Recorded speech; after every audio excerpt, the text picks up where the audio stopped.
Somewhere right now, people are lining to scare themselves, maybe with a thrill ride or horror film, a movie. In fact, in October of 2015 alone, about 28 million people visited a haunted house in the US.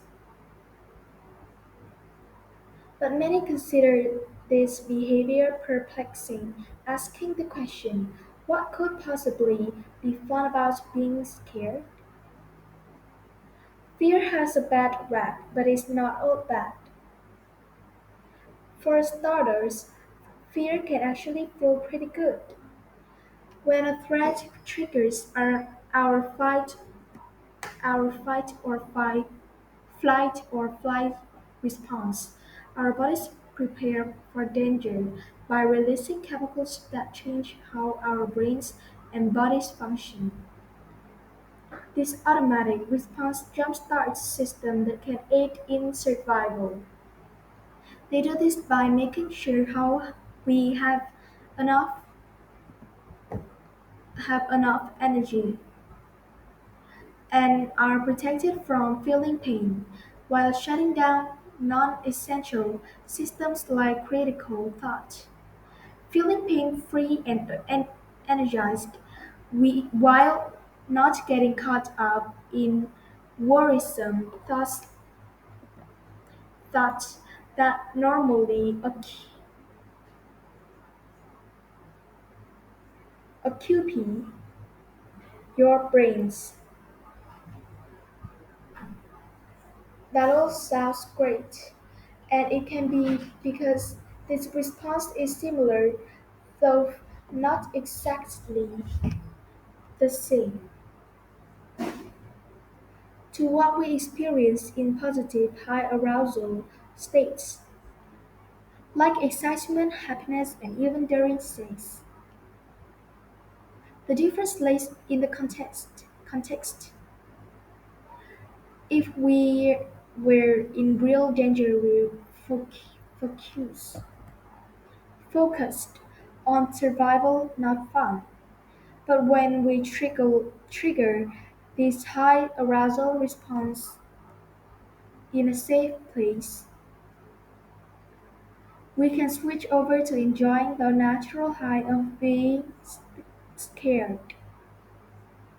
It's why people on roller coaster can go from screaming to laughing within moments.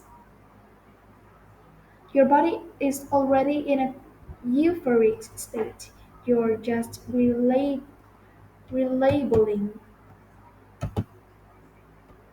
the experience. And though the threat response is universal, research shows differences between individuals in how the chemicals associated with the threat response work. This explains why some are more prone to thrill seeking than others.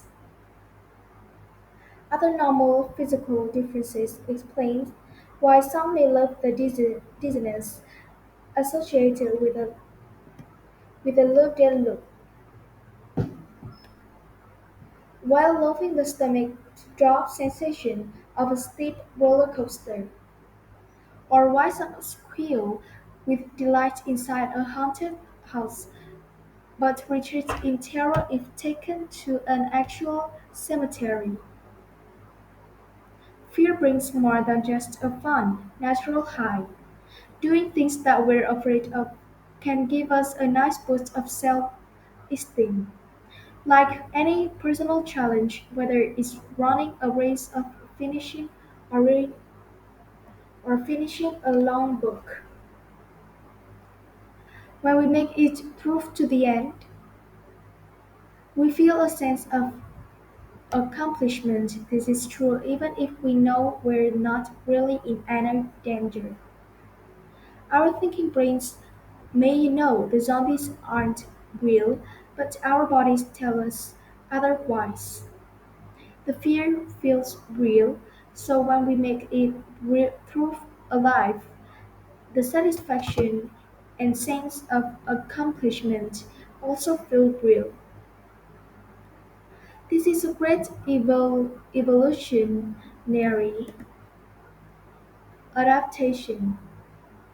Adaptation, those who have the right balance of bravery and wit, to know when to push through the fear and when to retreat, were rewarded with survival, new food, and new lands. Finally, fear can bring people together. Emotions can be contagious.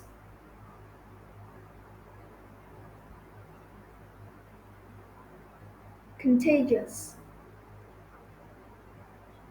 And when you see your friends scream and laugh, you feel compelled to do the same.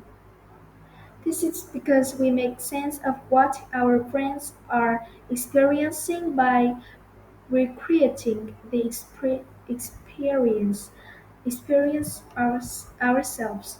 In fact, the parts of the brain that are active when our friends crush are active in us when we watch them. This not only intensifies our own emotional experience, but makes us feel closer to those we're with. The feeling of closeness during times of is aided by the hormone oxytocin released during flight or flight.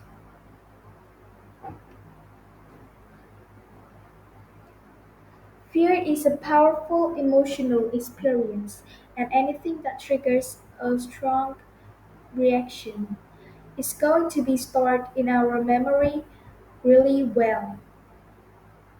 You don't want to forget what can hurt you. So if your memory of watching a horror film with your friends is positive and left you with a sense of satisfaction, then you'll want to do it over and over again.